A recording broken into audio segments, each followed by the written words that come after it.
has crossed the line. It was my hope that after the turmoil from which Kenyans are still deeply suffering, the Kenya Kwanza administration will begin this new year with much more reflection and humility that will plant hopes that vital lessons have been learned and that 2024 will be better. We were wrong. Yesterday, on the second day of the new year, Hon. William Ruto hit the ground more haughty, abrasive, dismissive, and dictatorial than we have ever known. It would have been easy to let Ruto's threats against the judiciary pass as those of a leader who is ever getting frustrated with the reality of imminent abject failure.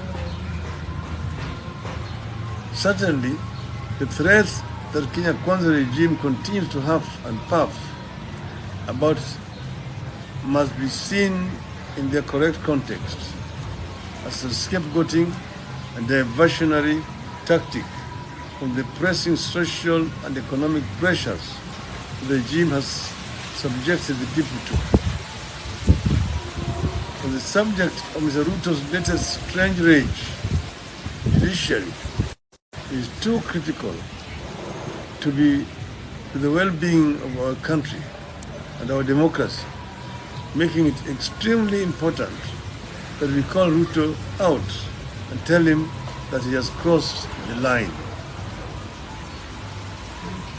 Kenyans will recall that when the Supreme Court made its contemptuous ruling against the Azimio presidential election in 2022, he said he strongly disagreed but accepted it in the interest of furthering the rule of law, democracy, stability, and healing of our nation.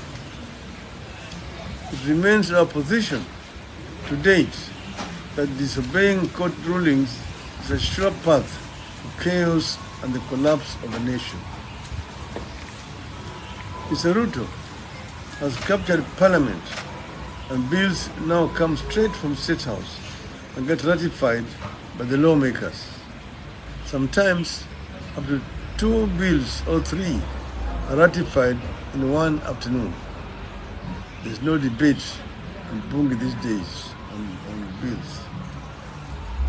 If there was ever any doubt about the malevolent intent of the Kenya Kwanza regime in regard to the Constitution of Kenya, yesterday's attack by Mr. William Ruto on the judiciary removes all the doubts. After executing a civilian coup in the election of 2022 and receiving backing from the judiciary in the illegality, Ruto has now turned upon the institution he deceptively seduced the false assurances that he had credentials in the rule of law. Azimio complained and still holds its position that no justice was done in 2022 presidential elections.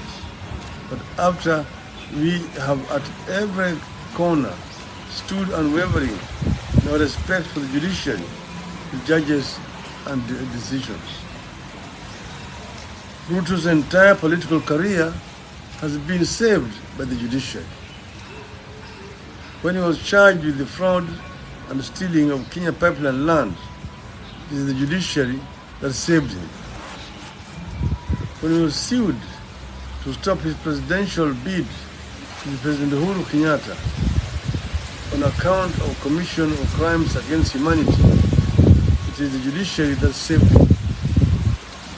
And in 2022, the judiciary sanctified his power grab after he rigged the elections. It is ridiculous to now hear the biggest political beneficiary of judicial decisions in Kenya's history now accuse the institution of sabotaging him. But this is not about the judiciary. This is about where Ruto wishes to take Kenya and what it means for Kenyans. Having captured parliament, Ruto now wants to intimidate, subdue, and capture the judiciary. He wants the judges not to hear cases against his policies, dismiss such cases, or always rule in his favor. In other words, Ruto wants to establish an absolute dictatorship. Kenyans know we have been here before. We've seen days when judges had cases in the dead of the night, way past official working hours, and sent opponents of state to jail. Kenyans know we have seen days when judges got transferred, sacked, leaving rulings that did not favor the state. Ruto wants to return us to that era of terror. As a people, we have in the past made heavy and painful sacrifices to establish a semblance of constitutional democracy as we now know it. Kenyans have every intention to see to it that every text of the Constitution that will be promulgated in 2010 finds meaning in the manner in which they are governed every minute and every day of their lives. And no sacrifice will be too much to pay to ensure this. Our judiciary is imperfect. It has corrupt elements. But Ruto cannot convince us that the judiciary is more corrupt than the executive branch of the government, which he leads. Corruption resides in the executive. The worst case of executive corruption, of impunity, right now is the acquittal of Mr. Henry Rotich over the Aror and Kimarere dams, where hoping 63 billion Kenya shillings was lost. The executive went all out to ensure witnesses were never summoned, or those summoned were never questioned. The entire plot was to save Mr. Rotich and close the case. Ruto is not outraged by that. The executive is where the petroleum, the 16.5 billion edible oils, the 17 billion fuel scam, the duty-free rice, maize, the KCP exam printing, the 3.7 billion insecticide-treated mosquito nets deal, among other scams, were conceived and executed. Ruto has not expressed anger at these deals because they belong to the executive. Not too long ago, we stopped a dictatorship that was more entrenched both locally and abroad. We will stop Mr. Ruto too. Since the promulgation of Constitution of Kenya 2010, our judiciary has proven to be an ingenious arbiter in social, political, and economic tribulations that we have encountered as a people and presented to them.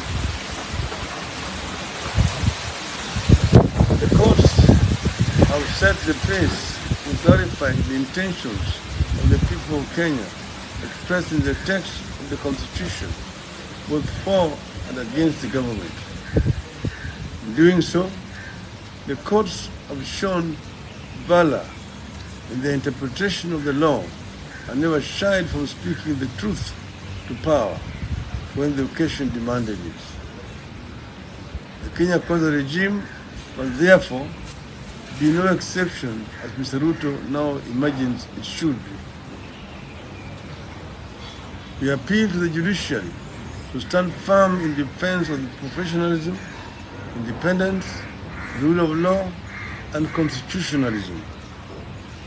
In this judiciary, I see products of the old struggle against a vicious dictatorship. I trust that they will not allow judicial proceedings and decisions to be determined by Ruto's tantrums.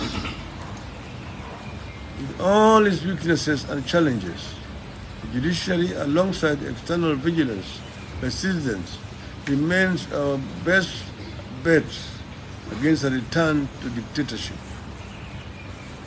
The current level of political and personal attacks on the judiciary by Mr. Ruto is therefore completely unacceptable. Ruto has crossed the line and we will not allow it. Ruto must learn that his best insurance to obey the law. He must not depart from the book of the law to the left or to the right. There is no other way about it. There is no other way about it, and we will not allow him to invent any other way other than the law. End of statement.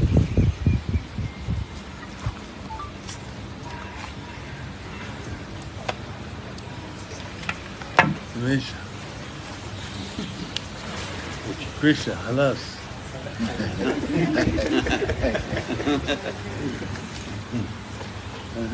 Let me ask a few questions. Yeah? What is your comment on the upside? Inaonekana kuna upside ya Mangiti kule Central. What is your take on that? Two. When are again elected? It be relevant to hii maneno hii.